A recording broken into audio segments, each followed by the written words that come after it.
Oh, fuck. Hello, cunts. I am Cancer, and today we're gonna talk about Ash of God's Redemption, and we're gonna find out if this game is for you, if it's worth your money and your time. So yeah, you're welcome. Hehe.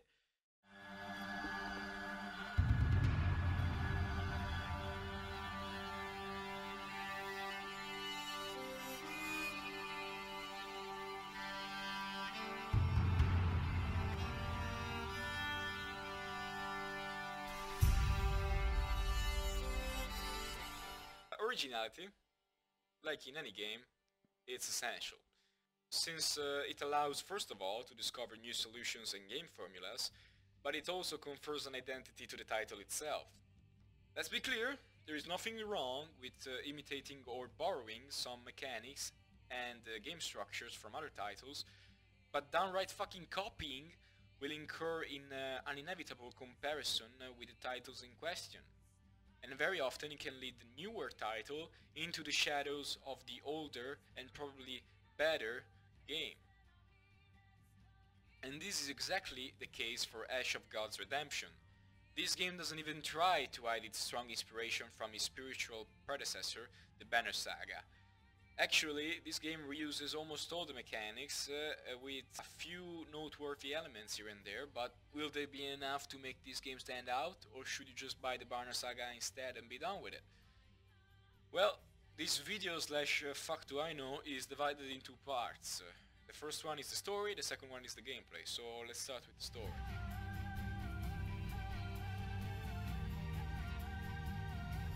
So, the boys of Arum Dust Studio are known for writing long and complex stories, and this game is no different. The narration is far from linear, and it unfolds through the almost parallel stories of three protagonists. In particular, Upper Rowley, a balding demigod, Thorn Brennin, an old cunt and father of a dead family, and finally Lo Feng, a Chinese. But the first hours of the game, to be honest, can be quite narration heavy, because they are characterized by a multitude of names and places that come and go, which can lead the player to feel confused, both mentally and sexually. It also doesn't help the fact that the game starts with a rather trivial narrative, which really fucking reminds me of Game of Thrones, but I digress. So my advice is this: don't give up with the game immediately.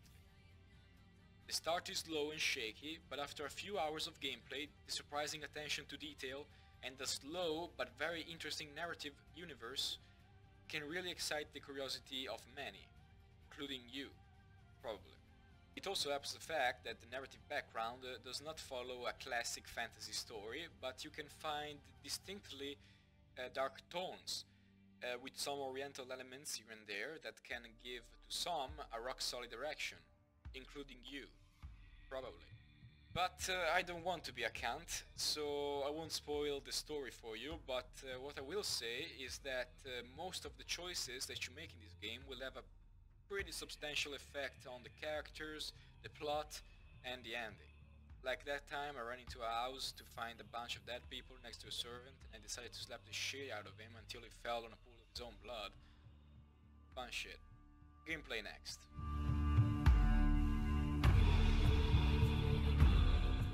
So, Ash of God Redemption divides the gameplay into three well-defined situations right from the start.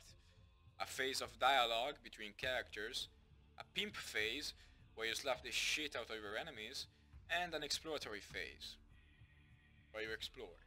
During the dialogues, which are not dubbed, unfortunately, it will be possible to speak with a multitude of primary and secondary characters, and the quantity of possible answers is almost always satisfying. More, however, it will be precisely from those subtle conversation with secondary characters that one will be able to draw surprising character insights and background information. So always talk to everybody you see and meet, because they most likely have something interesting to say. But the combat. Let's talk about the combat of Ash of God's Redemptions, which by the way is a fucking long title, so I'm gonna call it from now on AG Diabetes. Alright, yeah, that sounds good. Anyway, the combat of AG Diabetes is probably the most classic in the field of strategy turn-based games. It proposes a battlefield divided into a fucking chessboard of all things, like the one in the Banner Saga. And exactly as the Banner Saga, AG Diabetes proposes a limited number of fighters to be placed on the battlefield, with different statistics and abilities. Both enemies and allies are given a certain amount of health and energy, and as usual the latter is useful to both move in the battlefield and to launch special attacks, which vary according to the class of the character. The element that immediately jumps to the eye during the fight is the possibility to manage the shifts at will. So you don't have anymore a pre-selected sequence of turns, as in the classics of the genre or even in the Banner Saga. Now you can actually control which guy you want to attack / move. And also another quick addition is the fact that they added these cards, which are nothing special to be honest. They're just like buffs and debuffs for you and your enemies, so they're nothing special. But then what do we have? We have the exploratory phase, which is clearly inspired by the Banner Saga, and I mean downright fucking copied the Banner Saga. And once again we see our protagonists cross a rather extensive map of the game world with several events that can trigger along the path, which depending on our choices can change the group's morale. Then, as any role-playing game now requires, there is also a management section for the team, in which it is possible to get in touch with the progression system, and which allows you to orient the developments of the protagonist and the secondary characters through a series of skill trees, one for each character. Which, to be fair, don't add much to the variety, but you know, it's there if you want. So, from a gameplay standpoint, this game has a very retarded AI, along with some balancing problems, but its main flaws lie with lack of or the non-existence of a personal identity. It is therefore extremely derivative from the Banner Saga, and it doesn't add anything new or relevant to the formula that we already know. But what this game does very correctly are the visuals. Visually speaking, we're faced with beautiful, although very rare, hand-drawn animated scenes, so they're nice. And in general, the scenarios that we will explore throughout the adventure are always well characterized and diversified. And although they are static, they can create a great fantasy atmosphere that, together with an exceptional sound department, gives the right emotional heaviness to almost all the proposed situations. So if you're the type of player who will appreciate and give the right value to the narrative context set up by the developers, you will really, and I mean really, like the atmosphere of this game. So what can we say for conclusions? Well, it all depends. If you already played the Banner Saga and you want more of that, then buy this game. Because, you know, it's just more the Banner Saga, just in a different universe. If you played the Banner Saga but you didn't find it very appealing, then this game is probably not gonna be the one for you.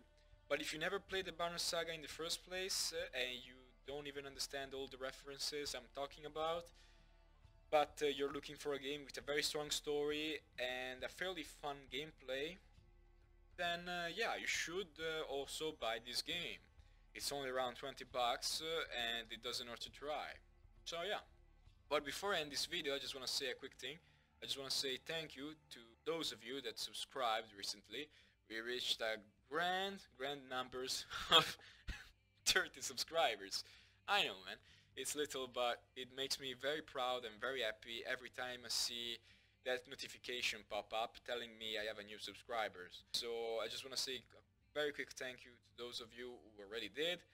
So people like Valentine Keller, Connor Rooney, Larrock, Mumbles the Pyro, and the Peaceful Penguin. Thank you to all of you guys, because that shit really makes me proud and happy. And also, if you found this video good, funny or helpful, leave a like. If you didn't, leave a dislike. But also, tell me why. And yeah, that's pretty much it, and thank you for watching and see ya.